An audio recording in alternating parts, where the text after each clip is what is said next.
আমার স্বামী ধনে করো বিবেচনা। বললে তুমি ভুল বলছো রমণী, এদিকে ঘুরো ফটো। আজ থেকে তুমি এইদিকে ঘুরতে যাচ্ছি, পোকায় ডিস্টার্ব করে দিচ্ছে। আজ থেকে তুমি আমার জননী। আপনারা ভাবছেন এইদিকে ঘুরছে না কেন, এইদিকে ঘুরতে গেলে এই লাইটটা দেওয়া আছে আমার মুখে, পোকাগুলো এসে চোখের মধ্যে ঢুকে যাচ্ছে।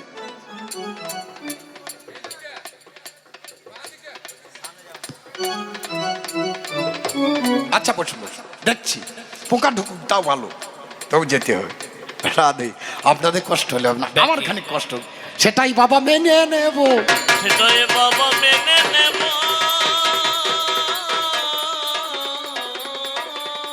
আচ্ছা কষ্ট হলেও মেনে নেবো কেন? ব্যাকে ব্যাকে ব্যাকে ফটো গুড।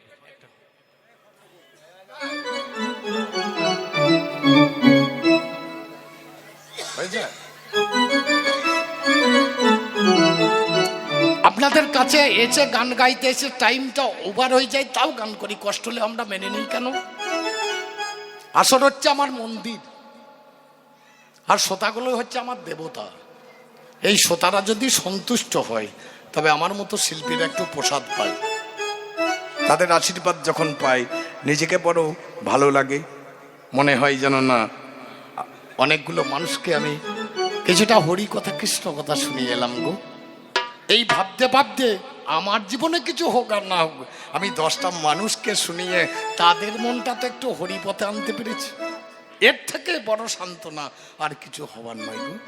তাহলে যেখানে ছিলাম, যখন বললো তোমাকে আমি জননী হিসাবে মানতে পারি, কিন্তু তোমাকে আমার অর্ধাঙ্গিনী হিসাবে নয়, ছুটে অম্বা চলে গিয়ে পরশুরামের কাছে দাঁড়ালেন, পরশুরামকে ডেকে নিয়ে এলেন। পরশুরাম বললে বিয়ে করো, বিশ্ব তুমি এর হাত ধরেছো, তুমি বিয়ে করো। বলে আমি পারবো না, আমি অপারক।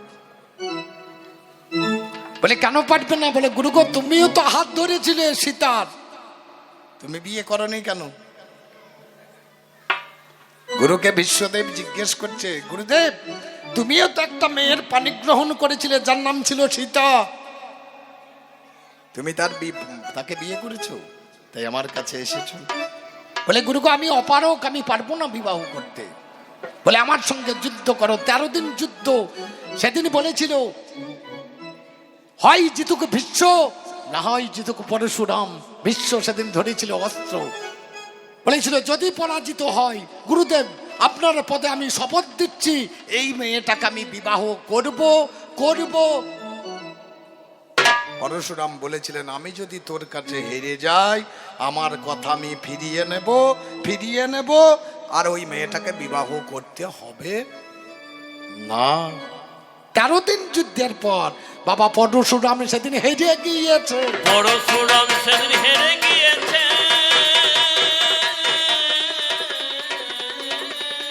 অম্বার থাকলো না, অগ্নির বেগে ছুটে চলে গিয়ে পরশুরামের আশ্রমে একটা অগ্নি জ্বালিয়ে দিলে তাতে লাভ মেরে, পরজন্মে যদি আমি জন্মাই আমি যেন বিশ্ব বধের জন্য জন্মাই। লাভ মেরে দিল ভগবানের কাছে চেয়ে। মেয়েটা জন্ম নিল শিখণ্ডী রূপে। আপনারা জানেন, মহাভারত খুলে দেখবেন, এই শিখণ্ডী যেদিন অর্জুনের রথের সামনে দাঁড়ালো ভীষ্ম সেদিন ধনুর্বাণ ত্যাগ করে দিয়ে বক্ষ দেশে বাণ নিয়ে দাঁড়িয়ে গেলেন।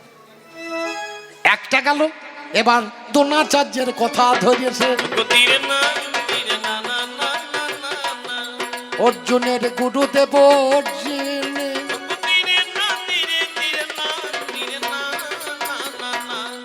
আরে মিথ্যা কথা বলেছে নাকি, আমি কডে নপদে শুনে। কতগুলো সময়ে মিথ্যা কথা বললে তাতে অধর্ম পাপ হয় না। সে সময়টা কখন? একটা মেয়ের বিবাহ হচ্ছে, সেখানে গিয়ে একটা মিথ্যার জন্য যদি 20টা প্রাণ বাঁচে, সেখানে যদি মিথ্যা কথা বলেন কোনো পাপ হয় না। রাজনীতির ক্ষেত্রে বাবা ছলে বলে কৌশলে যেমন ভাবে হোক যুদ্ধে জয় করাটাই হচ্ছে প্রথম লক্ষ্য। এখানে ছল বল কৌশল এগুলো কোথাও অধর্ম বা অন্যায় হয় না। মিথ্যা কথা যখন বলা হচ্ছে, দ্রোণাচার্য কি জানতেন না তার বেটা অমর? 7 জনের মধ্যে অশ্বত্থামা একজন, জানতেন না? ভগবান কৃষ্ণ বলছে অসত্যম হত ইতি গজ পড়িয়াছে রণে। সবাই বলছে বিশ্বাস হয় না, বলছে বলো ওকে বলো। এইটাই কারণ নয়, এর একটা পূর্ব ইতিহাস আছে। নামে যারে একলব্য,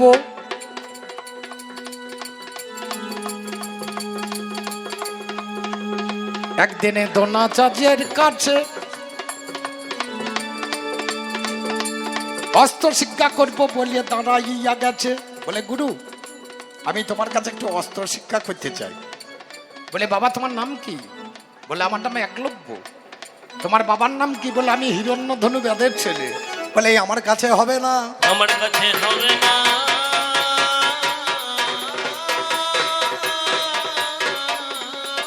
আমি রাজা ছেলে ছাড়া শিক্ষা দেব না। ওই আমার কাছে হবে না, আমি রাজার ছেলে ছাড়া শিক্ষা দেব না আমার কাছে।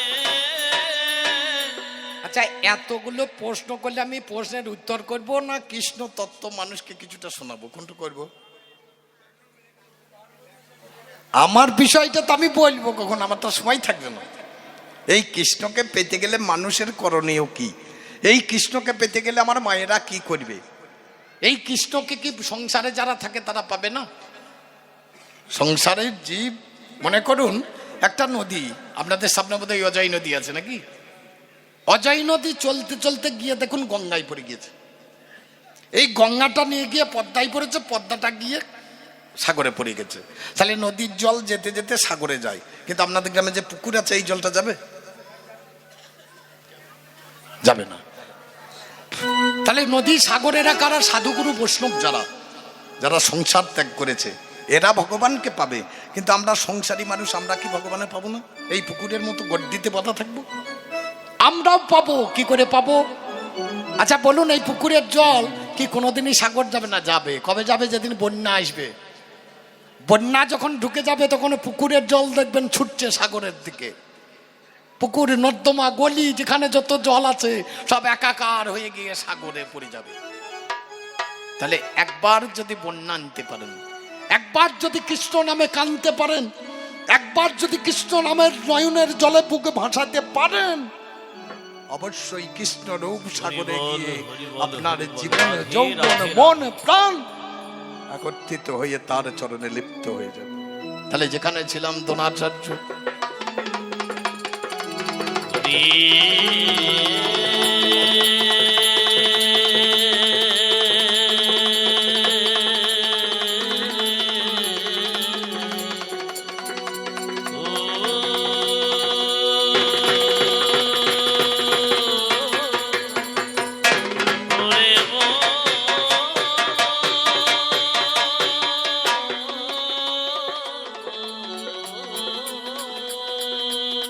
বলে রাজার ছেলে ছাড়াই আমি শিক্ষা দেব না। একলব্য ফিরে গেল করিয়ে বিবেচনা। জঙ্গলেতে মাটির গুরু তৈরি করে ভাই ধনুর্বাণ নিয়ে বাবা তলে বসে যায়। ধনুর্বাণ নিয়ে সেদিন শিক্ষা করতে লাগলো। যেমন সময় অর্জুন আর দ্রোণাচার্য এলো, সঙ্গে একটা কুকুর ছিল, সবার আছে জানা। আমার ঘেউ ঘেউ ওই আওয়াজ করে, বলতে নেই কমানা। অমনি বাবাই একলব্যের ধ্যান ভেঙে যায়। একটা বান মেরিয়েছিলেন আমরি বালায়, এক এক করে 7টা বানে যখন মেরিয়ে দিল, কুকুরের মুখে বাবা বন্ধ হয়ে গেল। কুকুরটা মরে না, মুখে ঘা হলো না, কেবল আওয়াজখানা বন্ধ হলো করিয়ে বিবেচনা। অর্জুন তখন গুরুর কাছেতে জানায়, এ বানটা কে শিখেছে বলো তো আমায়। গুরু শিষ্য দুইজনাতে তথাকারে গেল। একলব্য বসেই আছে দেখিবারে পেল। দ্রোণাচার্য গিয়ে বাবার জিজ্ঞাসা করে, কেবা তুমি কিবা ধরো বলো প্রকাশ করে। একলব্যই আমি হলাম দ্রোণাচার্য গুরু, তোমার কাছে জানিয়ে যাই বাঞ্ছা কল্পতরু। আমি হলাম দ্রোণাচার্য তোর কাছে গাই, এক্ষুনি আমার বাবা গুরু দক্ষিণা চাই। বলুন কি নেবেন? বলে যা নেবেন তাই দেবো। বলে তোমার ওই বৃদ্ধ অঙ্গুলিটা আমাকে কেটে দিতে হবে। দক্ষিণ হস্তের বৃদ্ধ অঙ্গুলি সঙ্গে সঙ্গে ছুরি বের করে বাম হাতে ধরে অঙ্গুলিটা কেটে পত্রের উপরে চাপিয়ে গুরুদেবের চরণে। আচ্ছা বলতে পারেন এরপরে ঘটনা কি? আঙ্গুলটা কেটে গুরুদেবকে দিলে, এতদূর পর্যন্ত কথাটা সবাই জানে। সেই আঙ্গুলটা গেল কোথায়? বাবা লাভ মেরে ওপরে ওঠে, সেদিন লাভে মেরে ওপরে উঠে আমার ঘুরে গেছে গেল।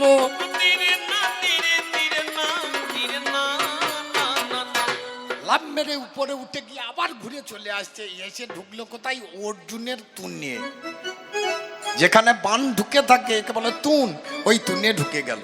দেখি তৈরি হলো একটা বান তৈরি হলো। সেদিন থেকে যত নিষাদ জাতি আছে দেখবেন কেউ এই বিদ্যঙ্গুলি ব্যবহার করে না। বান মারবে যত নিষাদ জাতি আছে তারা দেখবেন দুটি হাত আঙুলে বান টানছে, এই বিদ্যঙ্গুলি ব্যবহার করে না, আজও পর্যন্ত না, এরা ব্যবহার করে না। এটা গুরুদেবকে দান করে দিয়েছে। যেদিন দ্রোণাচার্য রথের উপরে চেপে দাঁড়িয়ে দাঁড়িয়ে কাঁদছে, অর্জুনকে দেখাচ্ছি আমি, বলে দেখো অর্জুন তোমার গুরুকে বোধহয় সর্পদংশন করবে। আর কোনো দিকে না তাকিয়ে তুমি হাত দিয়েছ, আর ওই যে একলব্যের কাঁটা আঙুলের বান। বাবা প্রত্যেক ক্রিয়ার বিপরীত সমান প্রতিক্রিয়া আছে। তুমি কাউকে না শিখিয়ে তার বিদ্যঙ্গুলি কেটে নিয়েছো। ওই যে বান বাবা ঝিলাখানা কেটেছে,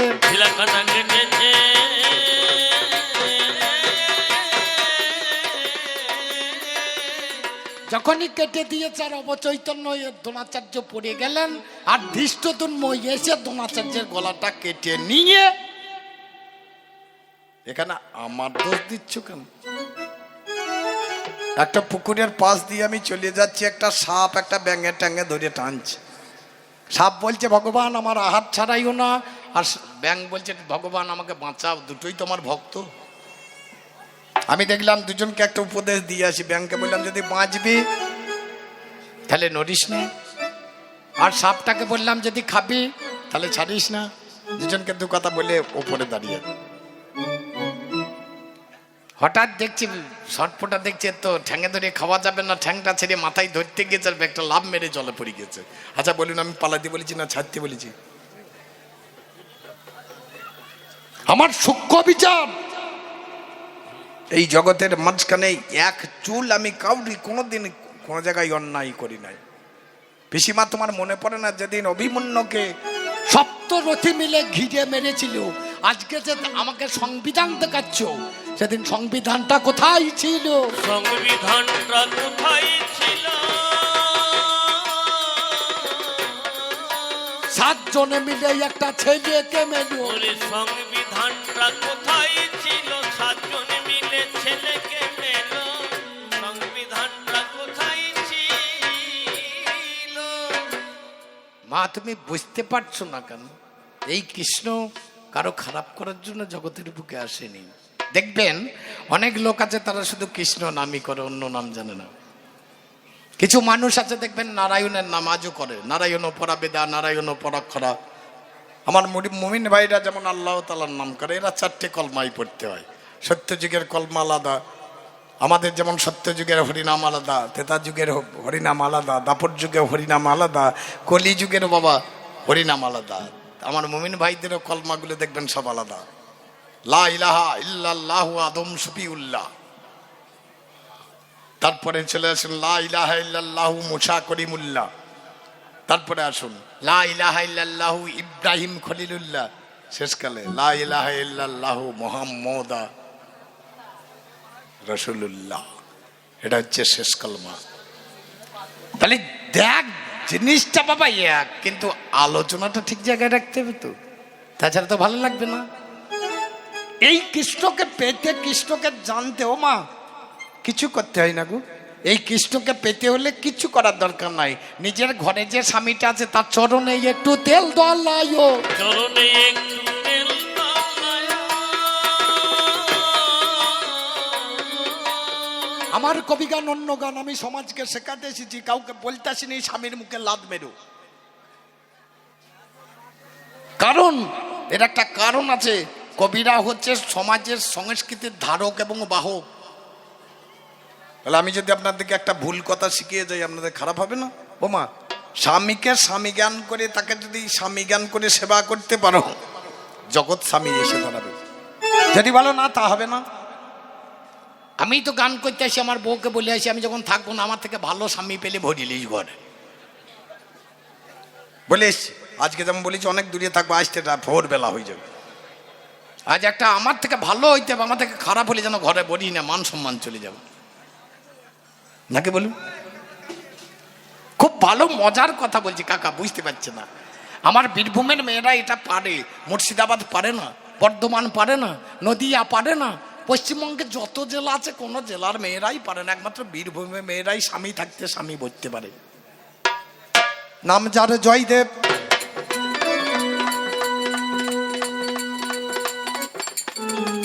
লক্ষ্য করুন, পদ্মাবতী যার বইয়ের নাম ভাই। ও মা, স্বামীকে স্বামী জ্ঞানে পুজো করো, ভগবান তোমার স্বামী রূপ ধরিয়ে এসে তোমার বাড়িতে সেবা নিয়ে যাবে। জগতের বুকে সতী হতে গেলে নিজ পতিকে আগে পতির জায়গায় রেখে দিতে হবে। যত্ন করে স্বামী সেবা পদ্মাবতী করে, কৃষ্ণ নামে করে যেজন জগৎ মাঝারে। কৃষ্ণ নাম করছে, একদিনে গীত গোবিন্দ লিখতে বাবা যায়, সার করল খণ্ডনমে মম শিরসি মণ্ডনম। আর একটা কথা দেওয়া লিখতে পারে না, দেহি পদ পল্লব। হে রাধারানী, তোমার চরণধুলি আমার মাথায় দাও। কৃষ্ণ বলছে, রাধে তোমার চরণধুলি আমার মাথায় দাও। এই কথাটা জয়দেব লিখতে পারছি। কুন্তিকানা নামিয়ে স্নান করতে যায়, এমন সময় ভগবানের স্বামী সেজে নেয়। স্বামী সেজে পদ্মাবতীর ঘরে ঢুকে গেল। পদ্মাবতীর হাতে সেদিন সেবা নিয়েছিল, সেবা নিয়ে বিছানাতে শয়ন করে ভাই। পদ্মাবতী পদর সেবা করিয়েছে, জানেন মহাশয়, পদর সেবা করিয়ে বাবা কোন কর্ম হলো, পুঁথিখানা নামিয়ে দাও, তুমি শুনিয়ে চলো। আরে বেশি দেরি করলে তুমি প্রসাদ তো পাবে না, এক্ষুনি প্রসাদ পাও করিয়ে বিবেচনা। স্বামী জ্ঞানে পুঁথিখানা নামাইয়া দিল। ও বাবারে ধরা করিয়ে নিচেতেই আসিল।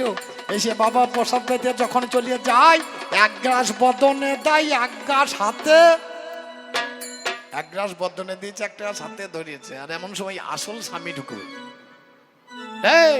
প্রতিদিন তুমি আমাকে স্নান করতে পাঠিয়ে মাল মেরে দাও, তোমার হাতে আর খাবো না। বলে তোমাকে খাওয়ালাম, তোমাকে শোয়ালাম, তোমাকে পুঁথি নামিয়ে দিলাম। জয়দেব আর থাকতে পারলো না, ছুটে ঘরে ঢুকে গিয়ে পুঁথিখানা বুকের মধ্যে জড়িয়ে ধরে দেখছে ভগবান সোনার অক্ষরে লিখে দিয়েছে, দেহি পদপল্লব মুদারম। কানতে কানতে এসে বলছে, পদ্মাবতী জগতের বুকে তুমি স্বামী সেবা করেছো গো, যে যার তোমার মতো রমণী, এই স্বামী সেবা যদি জগতের বুকে কোনো রমণী কোনোদিন করতে পারে, তার বাড়িতে ভগবান এসে কৃপা করে তার বাড়িতে সেবা নেবে, আর তুমি তার প্রসাদ পাবে। তার প্রসাদ জয়দেব নিল, আর সেই জয়দেবের প্রসাদ আমরা নিয়ে মহা মহা প্রসাদ তৈরি। ও মা, তাহলে স্বামী সেবা করে লাভ নেই? যেটা বলছে বলুক, ওটা শোনার দরকার নেই। মা একটা কথা ভেবে দেখো তো, তোমরা আজকে 1000 টাকা লক্ষ্মী ভান্ডার, কেউ 500, কেউ 1000, কেউ 1500, যাই পাচ্ছে নাকি? এই টাকাগুলো আজকে মেয়েরা বলছে আমাদের টাকা। একটা পুরুষ গোটা জীবন ইনকাম করে কোনোদিন বলেছে কি আমার টাকা?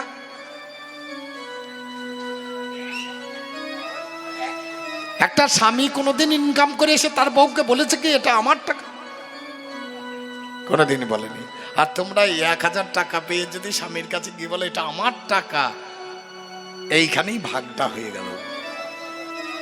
তোমার পথ আমার পথ, তোমার ধর্ম আমার ধর্ম, তোমার কর্ম আমার কর্ম, তোমার যা কিছু আছে আমার সব, আর আমার যা কিছু আছে তোমার সব। এই বলে দুজনে যদি আত্মসমর্পণ দুজনের কাছে করে নিতে পারে, কৃষ্ণ গিয়ে তাদের বাড়িতে বাস করে। যাদের বাড়িতে ঝগড়া ঝামেলা নাই, তাদের বাড়িতে কৃষ্ণও নাই। মাঝে মাঝে একটু করে ঝগড়া লাগাতে হবে স্বামী স্ত্রীতে, তাছাড়া বাবা কৃষ্ণ তাদের বাড়ি যাবে না। ঝগড়াটা কেমন? বাবা কৃষ্ণ নামের ঝগড়া হবে, কৃষ্ণ নামের ঝগড়া হবে।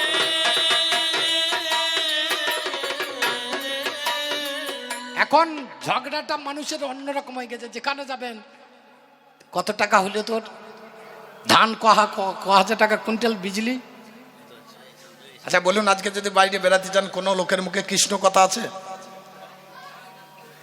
একজনের কাছে বসার মতো জায়গা আছে? নেই। যদি বসার মতো জায়গা নেই তাহলে বসবেন কোথা? নিজের ঘরে বসুন, নিজের বউকে নিয়ে বসুন, দুজনে আলোচনা করুন। ও বলবে রাধে আর এ বলবে কৃষ্ণ, দুজনাতেই কৃষ্ণ কথা হোক কেন, তা লোকের কাছে যাবার দরকার কি আছে?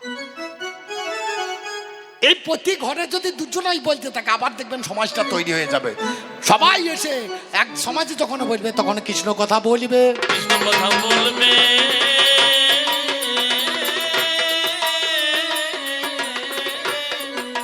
আমার জ্যান্ত ঢিকিরি ধান ভালো, আমা বৈশা নাই রে পূর্ণিমা। এই যে জ্যান্ত ঢেকির ধান ভানায় অমাবস্যা নাই রে পূর্ণিমা। জ্যান্ত ঢেকির ধান ভানায় অমাবস্যা নাই রে পূর্ণিমা।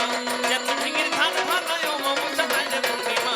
জ্যান্ত ঢেকির ধান ভানায় অমাবস্যা নাই রে পূর্ণিমা। আমি যখন ছোট ছিলাম আমার মা ধান বাঁধতো।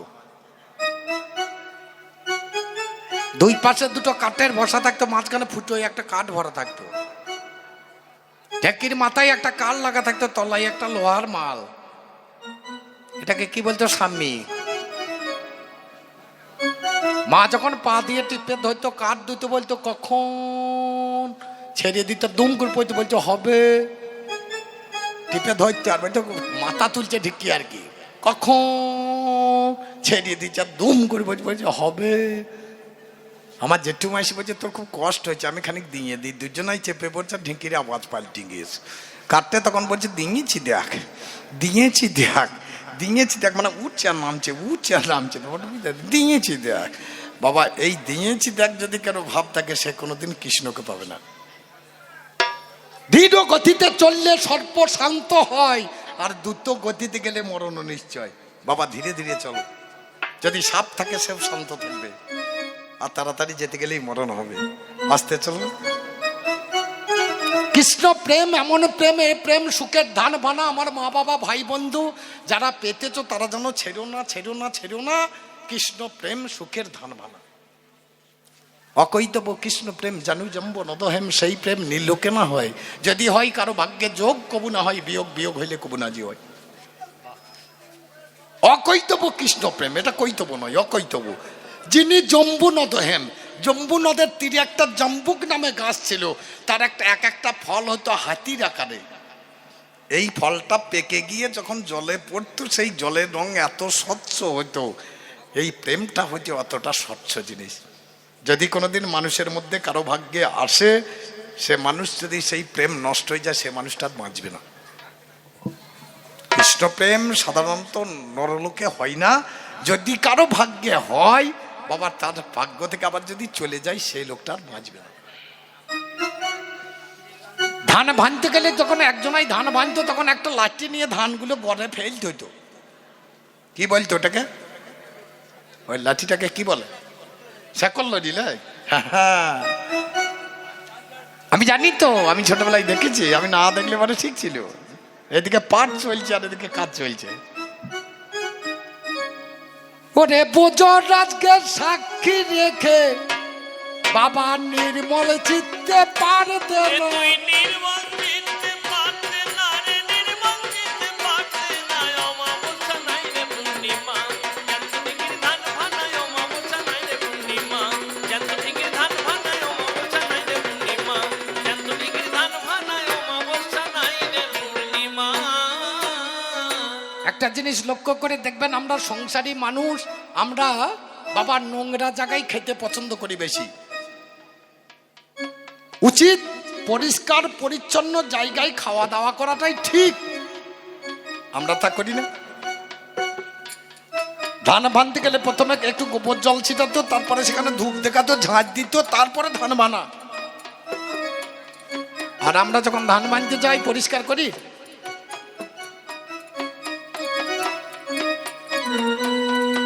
বাবা প্রথমেতে গডের বন্দনা, নইলে গডে গড়িয়ে পড়বি, টিকতে পারবি না। প্রথমে করবি গণের বন্দনা, নইলে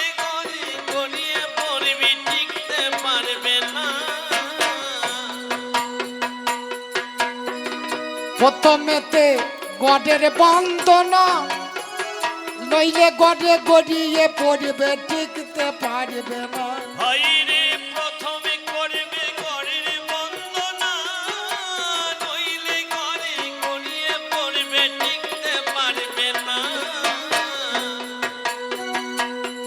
তখন লোক হাসাবে, আর কাজ হবে না। ওরে লোক হাসাবে, বাবা কাজ হবে না। ওরে হবে না আর ধান হাই ভানা। হাই হবে না আর ধান ভানা রে, হবে না আর ধান ভানা। ও মামসা নাইরে পূর্ণিমা, এতদিন ধান ভানা। ও মামসা নাইরে পূর্ণিমা, এতদিন ধান ভানা। ও মামসা নাইরে পূর্ণিমা, এতদিন ধান ভানা। ও মামসা নাইরে পূর্ণিমা। আমার মায়েরা যখন ধান শুকাতে যায়, শুকাতে শুকাতে বলে এক পাক ঘুরিয়ে দেয়। আমি মাঝে মাঝে দেখতাম আমার গিন্নি এসে, তখন ধান সেদ্ধ ছিল আমাদের, এখন সব তো উঠে গিয়েছে, এখন মেয়েগুলো শুকিয়ে হয়ে গিয়েছে। ধান সেদ্ধ করে ধান লাচতে লাচতে লাচতে দেখছি, আমি চিন্তা করছি আমি আবার দেশে দেশে নেছি, বললাম আমার বউ আবার নাচ শিখছে নাকি। হা গিন্নি নাচছিলে কেন? বলছে এমনি এমনি নাচছি, হে নাচ শিখছি। আমরা কার কাছে শিখলে? বলে মায়ের কাছে। আমরা কি দেখি? আমার মা বলছে না গো বাবু, ওই চাল বের করা হচ্ছে। আমরা তাহলে তার পেশার যেতাম না, অমনি করে বের কর, দুই মা বেটি নাচতে লাগ, মাল সব বেরিয়ে যাবে নাকি। ওই দু চারটা বেরোতে বেরোতে দাঁতে দিয়ে চেপে দেখছি, বাবা নরম ধান হলে তাতে চাল ভালো হয় না গো, ভেঙে যাবে। কৃষ্ণ ভক্ত যদি না হয় তার কাছে এই কথা বলে বাবা সুখ হয় না। কবি কাঞ্চনে বলে হাই কি করিলাম, আমার কর্ম দোষে নরম ধানে পাট দিয়ে মোলাম। কবি কাঞ্চনে বলে হাই কি করিলাম, কর্মদোষী নরম ধানে পাত দিয়ে মোলাম। আমি যার জন্য ধান ভাঙতে গেলাম, হাই রে যার জন্য ধান ভাঙতে এলাম। আমার লোকসান হয় শোনো জানো। হাই লোকসান হয়তো না রে, লোকসান হয়তো না। ও মামসা নাইরে পূর্ণিমা, এতদিন ধান ভানায়। ও মামসা নাইরে পূর্ণিমা, এতদিন ধান ভানায়। ও মামসা নাইরে পূর্ণিমা, এতদিন ধান ভানায়। ও মামসা নাইরে পূর্ণিমা। নাম জানে কর্ণ রাজা,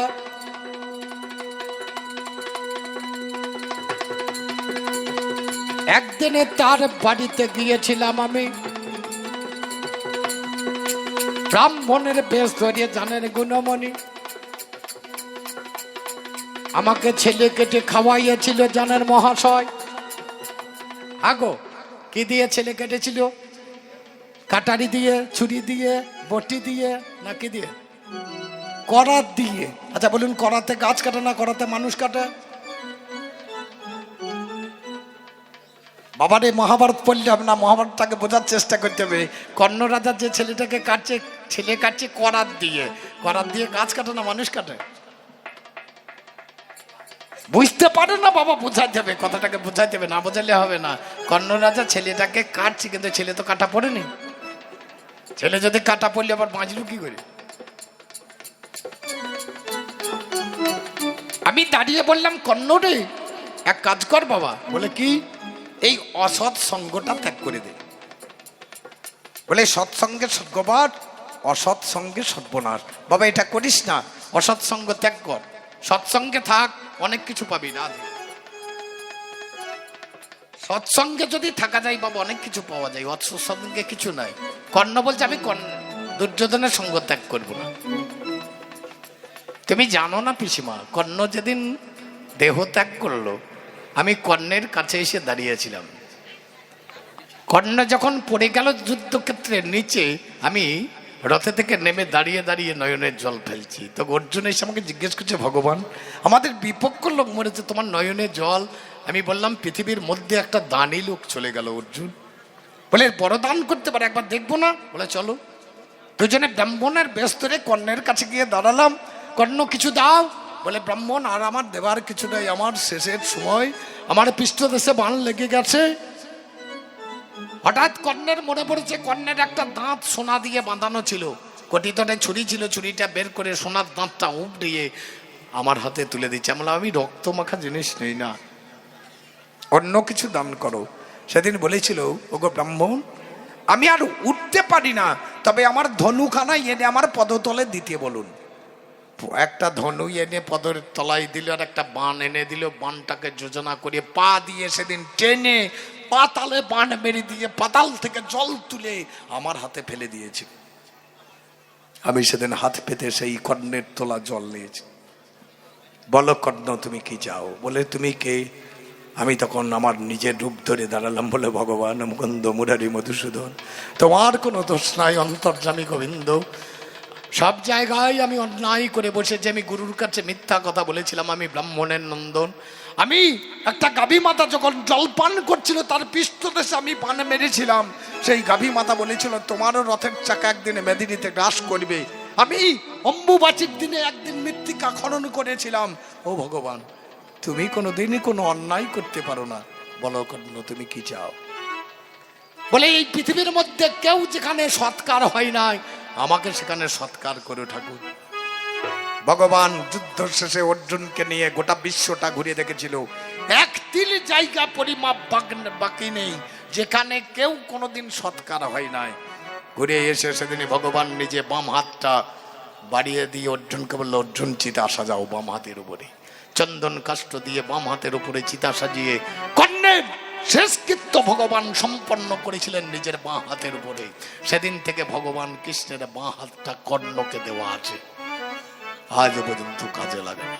আমাকে যদি কেউ কিছু দেয়, আমি তাকে তার 10 গুণ ফিরিয়ে দেবার চেষ্টা করি।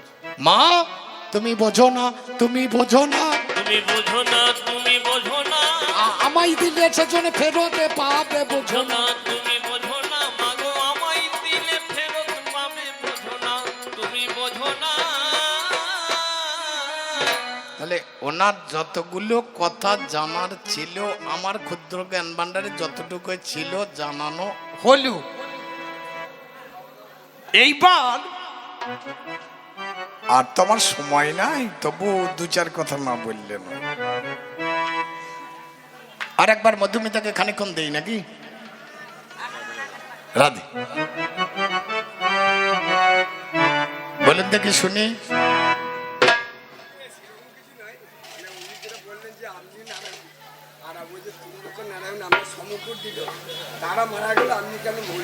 ভালো কথা বলছি। নারায়ণ লয়, আপনার শুনতে ভুলেছে, আমার মনে পড়েছে। এর নাম হচ্ছে নারায়ণী সেনা। ওরে কোথা থেকে এলো সেনা? কোথায় এরা ছিল? একদিনে কৃষ্ণ বাবা বেড়াতে গেল, কুশ গাছ ধরিয়ে বাবা লোক ঝুলিয়ে রয়। আমি সেদিন কৃষ্ণ ধনে দেখিবারে পাই। আমি তাকে তাকে দেখছি কুশ গাছ ধরিয়ে লোকগুলো ঝুলিয়ে আছে। আমরা, আপনারা কে? বলে, আমরা যদু বংশের লোক। বলে, আমাদের বংশে একটা কুলাঙ্গার জন্মেছে। আমরা, কে সেজন? বলছে, নাম কৃষ্ণ। আমি দেখছি আমাকে কুলাঙ্গার বলছে আমার পূর্ব। কেন গো? বলে, আমাদের এখনো শ্রাদ্ধ করেনি। বলে, শ্রাদ্ধ কি দিয়ে হবে? বলে, শুকরের মাংস দিয়ে পিতৃ শ্রাদ্ধ করতে হবে। কোথায় পাবো শুকর আমি? বলো দেখি কাছে। ওরে কোথায় পাবো শুকর আমি? বলো আমার কাছে। আমার মগধ রাজ্যে জঙ্গলেতে শুকরটা গই আছে। মগধ রাজ্যে জঙ্গলেতে শুকরটা যে আছে। আমি তখন মগধ রাজ্যে করেছি গমন। জরাসন্ধের রাজ্য বটে, জানাই নিবেদন। ওই জায়গা সেদিন আমার শুকর একটা ছিল। একাই আমি গেছি বাবা সেই শুকর আনতে ভালো। চারিদিকে সৈন্যরাই আমায় ঘিরিয়া ধরেছে। আমি বাবা একাই আছি, আমি জানাই 10-এর পাশে। চারিদিকে সৈন্য দেখে হাসি আমার পাই। বদনখানা ফাঁক করেছি আমরি বালাই। সাতকহিনী সেনা বেড়ে হয়ে গেল। সৈন্যদের সঙ্গে বাবা যুদ্ধ লেগেছিল। নারায়ণী সেনার সেদিন হয়েছে জন্ম। পাল্লাদার তোমার কাছে জানাই বিবরণ। ও গই আমার পাল্লাদার জানাই কবির গানে, এইখানে শুনে চলো তুমি আমার স্থানে। সে নানা যুদ্ধ শেষে যখন করিয়ে দেয়, বলে ও গো ভগবান গোবিন্দ গোসাই, আমরা দেখো কোথায় যাব কি করিব জানি, তোমরা এখন এখানে থাকো গুণমণি, আগত দাপরেতে যুদ্ধ লেগে যাবে, ধর্মক্ষেত্রে বাবা ধর্মযুদ্ধ হবে, সেই যুদ্ধে তোমরা যেন সৈন্য হয়ে যাবে, সেখানেতে তোমাদের মৃত্যুবরণ ঘটবে, আমার অঙ্গে বিলীন হবে তোমাদের জানাই, মরণ হলে কাছেই আসবে বলবো নায়ন, তোমরা যেদিন মরবে আবার পুনরায় আমার অঙ্গে বিলীনই হবে। আমার রঙে মিলিন হবে।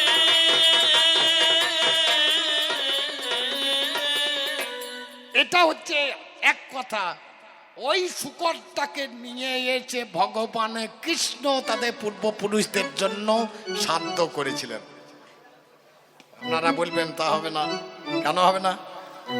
সত্যতেতা দাপরে অশ্বমেধ গোমেধ নরমেধ এগুলো তো ছিল, মাংস দিয়ে পিতৃশ্রাদ্ধ হতো, কেবল কলিযুগের নিষেধ আছে, অন্য 3 যুগের নিষেধ ছিল না, সবগুলোই চালু ছিল।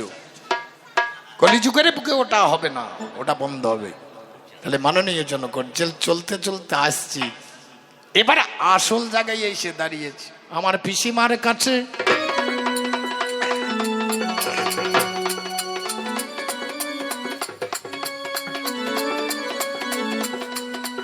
আচ্ছা, আমি মধুমিতা গান ছাড়বই বা কখন, আবার গান হবে কখন? গোষ্ঠী বিছে দিয়েছি তো,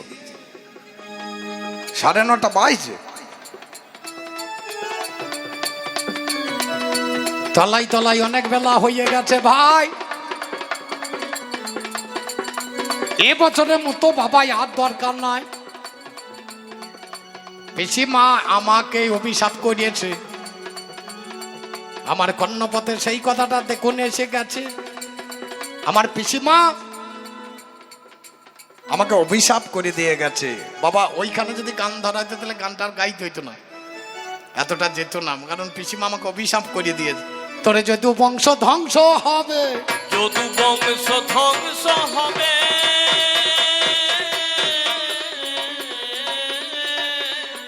আমি পিসিমার কাছে করে জোরে দাঁড়িয়ে বলেছিলাম, পিসিমা আমাকে তুমি দোষী মনে করছো, কিন্তু আমি কোনো দোষের দোষী নয়। আশ্রয় লইয়া ভজে তারে কৃষ্ণ নাহি তো যে আজীব মনে অকারণ। পিসিমা গো, আমি এখানে দাঁড়িয়ে আছি, আমার তো এখানে থাকার প্রয়োজন ছিল না, তবু দাঁড়িয়ে আছি। কেন আছি? তোমাকে একটা জিনিস দেখাবো, আর তোমার কাছে আমি অভিশাপটা নেব। কি দেখাবো?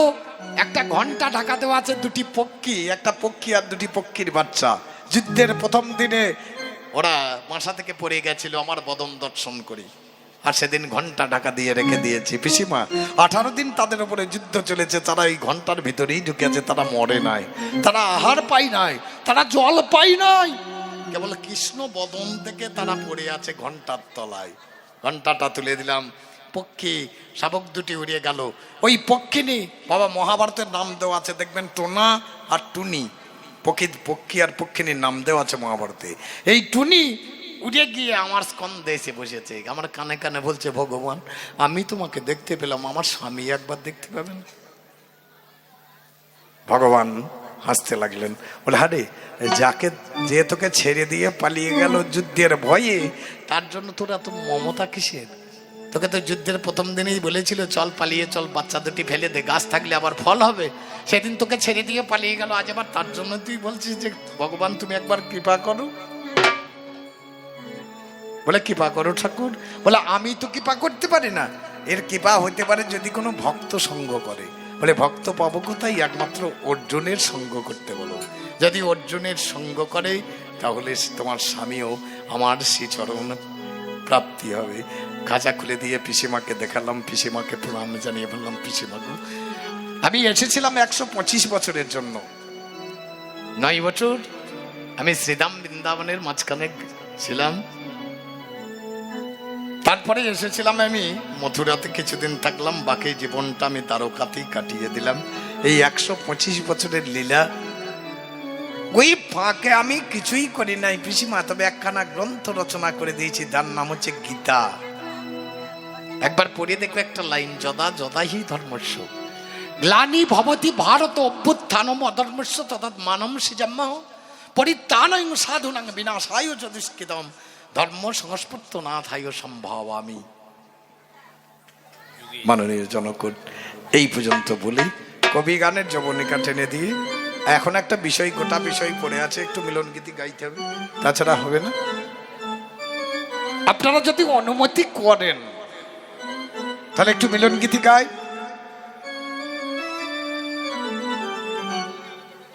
কে বলুন?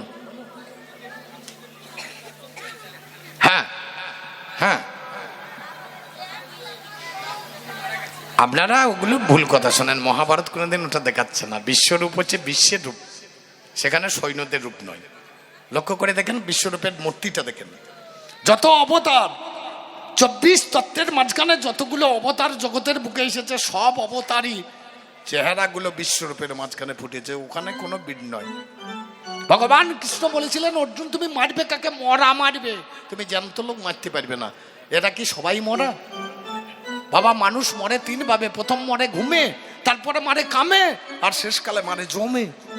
প্রথম মানুষ মারা যায় ঘুমোলে, ঘুমিয়ে যদি সকালে উঠতে পারে সকাল, আর যদি উঠতে না পারে তাহলে পরকাল চলে গেল। আমার মুমিন ভাইরা বলে এন্তেকাল, আর বাঙালিরা বলে পরকাল, একই মাল, চলে গেল। তারপরে মরে মানুষ কামে, মানে কামিনী পরশে, কামের হরসে যখন ব্রহ্ম খসে যায়, তখনই সেই পুরুষের মরণ হয়। ব্রহ্ম ধারণ জীবন, ব্রহ্মপাতেন মরণ। বাবা, ব্রহ্ম ধারণ করতে পারলে জীব বেঁচে থাকে, আর ব্রহ্মপাত হলে সেদিন জীবের মৃত্যু ঘটে। তাই কুরুক্ষেত্রের মাঠে দুর্যোধনের পক্ষে যে মানুষগুলো ছিল, তারা সবাই বাবা ব্রহ্ম হত্যা পাপী ছিল, তারা মরেই বসেছিল। মানুষকে ওইভাবে মরা দেখলে তো হবে না। আমি যে আপনাদের এখানে গান করছি, আমি বেঁচে আছি নাকি আমি কবে মরেছি ঠিক না? মরতে মরতে অনেকবার হয়েছে, একবার আধ গান, একবার গোটা, আর একবার মরতে পারলেই হয়, আর একবার মরতে পারলেই বাবা সেই ভগবানের শ্রীচরণ প্রান্তে যদি যাওয়া জয়। এখন এলা